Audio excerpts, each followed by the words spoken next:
दोस्तों, कौन है लक्ष्मीकांत प्यारेलाल? कैसे हुई थी इन दोनों की दोस्ती? क्यों किशोर कुमार की गायकी को इन्होंने पसंद नहीं किया? आइए आज के इस वीडियो में इसी रहस्य से पर्दा उठाते हैं और जानते हैं लक्ष्मीकांत प्यारेलाल के बारे में। जब संगीतकार जोड़ी लक्ष्मीकांत और प्यारेलाल ने अपना सफर शुरू किया। लक्ष्मीकांत शांताराम कुदलकर का जन्म 3 नवंबर 1937 को लक्ष्मी पूजा के दिन हुआ था। अपने जन्म के दिन की वजह से उनका नाम लक्ष्मी रखा गया, जो देवी लक्ष्मी के नाम पर था। उन्होंने अपने बचपन के दिन मुंबई के विले पार्ले की मलिन बस्तियों में बिताया। उनके पिता की मृत्यु भी उस समय हो गई थी जब वे बच्चे ही थे। लक्ष्मीकांत के पिता के दोस्त, जो खुद एक संगीतकार थे, उन्होंने लक्ष्मीकांत के बड़े भाई को संगीत सीखने की सलाह दी। फिर अपने बड़े भाई के साथ लक्ष्मीकांत भी संगीत सीखने लगे। लक्ष्मीकांत ने सारंगी बजाना सीखा और उनके बड़े भाई ने तबला बजाना। वहीं प्यारेलाल रामप्रसाद शर्मा के पिता ट्रम्पेट बजाते थे। उन्हीं की वजह से प्यारेलाल ने म्यूजिक सीखने की शुरुआत की। म्यूजिक के दीवानगी ने उन्हें वायलिन सीखने पर मजबूर कर दिया और महज 8 साल की उम्र में वे 12-12 घंटे का रियाज करने लगे। जब वे 12 साल के हुए तो घर में आर्थिक तंगी के कारण उन्हें पढ़ाई छोड़ना पड़ा। फिर वे स्टूडियो जाकर वायलिन बजाने लगे। उसी समय प्यारेलाल के गुरु एंथनी गोंजाल्वेज, बॉम्बई एक्स्ट्रा, कुमी वालिया, मेहली मेहता और उनके बेटे जुबीन मेहता के यहाँ ऑर्केस्ट्रा में वायलिन बजाया करते थे। उनकी बदौलत प्यारेलाल भी वायलिन बजाने के लिए वहाँ जाने लगे और इसके बदले में उन्हें कुछ रुपये भी मिलने लगे। उन रुपयों की वजह से उनका गुजर बसर चलने लगा। साथ ही साथ उनका म्यूजिक का अभ्यास भी जारी रहा। जब लक्ष्मीकांत लगभग 10 वर्ष के थे तब उन्होंने एक बार रेडियो क्लब कोलाबा में लता मंगेशकर के संगीत कार्यक्रम में मैंडोलिन बजाया था।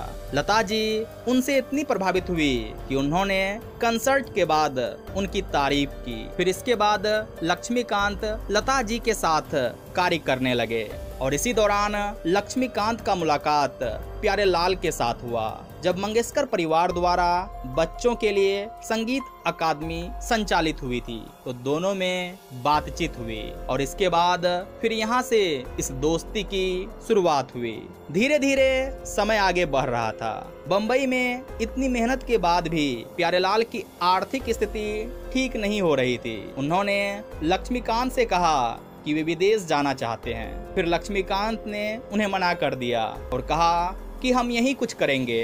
धीरे धीरे दोनों को बॉलीवुड में काम मिलने लगा और फिर 7 साल की मेहनत के बाद उन्हें बाबू भाई मिस्त्री की फिल्म पारस मनी में संगीतकार के तौर पर काम करने का मौका मिला। दोनों के बीच तय हुआ कि लक्ष्मीकांत कंपोज करेंगे और प्यारेलाल म्यूजिक अरेंज करेंगे। पहली फिल्म के गाने लोगों के द्वारा इतने पसंद किए गए कि फिल्म सुपरहिट बन गई और इसके बाद लक्ष्मीकांत और प्यारेलाल लक्ष्मीकांत प्यारेलाल के नाम से पहचाने जाने लगे। वहीं कहा जाता है फिल्म मेरा नाम जोकर के फ्लॉप होने के बाद राज कपूर फिल्म के संगीतकार जोड़ी शंकर और जय किशन के साथ काम नहीं करना चाह रहे थे। फिर उन्होंने उन दिनों के सुपरहिट गायक मुकेश को लक्ष्मीकांत के पास भेजा और फिल्म बॉबी में संगीत देने की पेशकश की।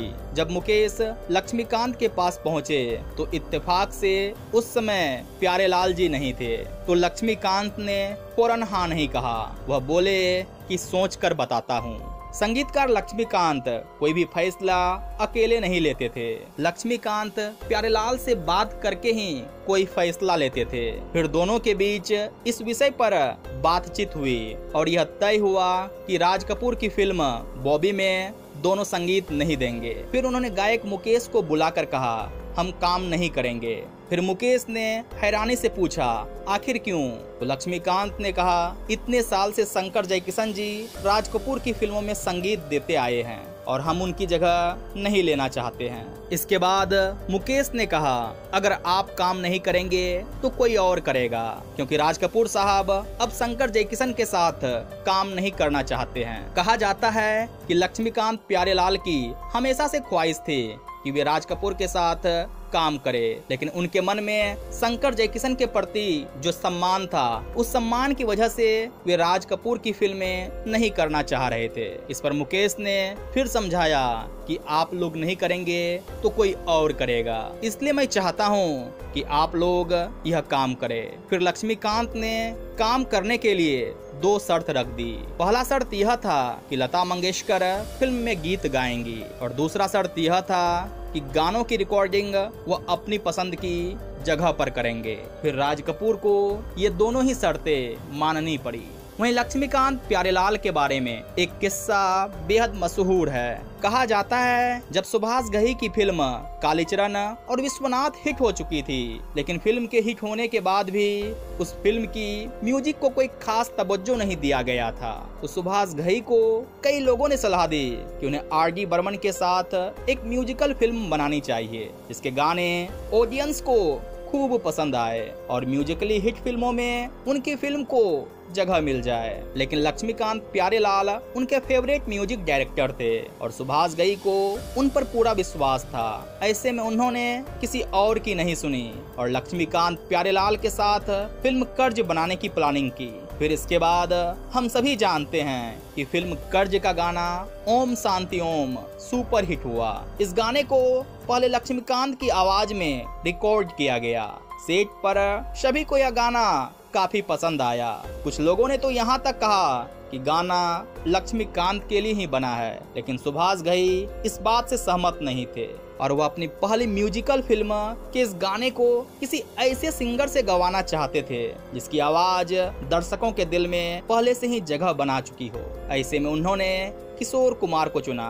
लक्ष्मीकांत इस बात से बिल्कुल खुश नहीं थे। उन्होंने रिकॉर्डिंग को टालने की भी काफी कोशिश की, लेकिन बाद में प्यारेलाल के समझाने पर उन्होंने अपना इरादा बदल दिया और यह गाना किशोर कुमार की आवाज में रिलीज हुआ, जिसे ऑडियंस का भरपूर प्यार मिला। वहीं साल 1998 में इस संगीत जोड़ी के जोड़ीदार लक्ष्मीकांत की मृत्यु के बाद प्यारेलाल बिल्कुल अकेले हो गए और फिल्मों में संगीत देना उन्होंने लगभग बंद कर दिया। उनकी जोड़ी की आखिरी फिल्म दीवाना मस्ताना थी। लक्ष्मीकांत की मृत्यु के बाद प्यारेलाल ने कुछ गाने कंपोज किए, लेकिन प्यारेलाल ने हमेशा सभी गानों के लिए लक्ष्मीकांत प्यारेलाल नाम का ही इस्तेमाल किया।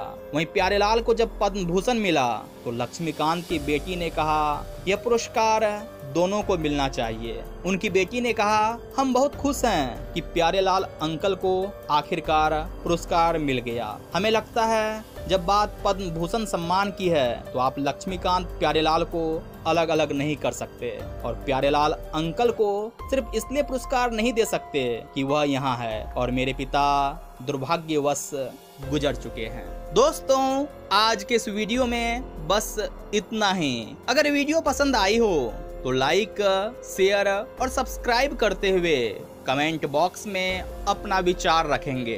बेहद आभार हमसे जुड़ने के लिए।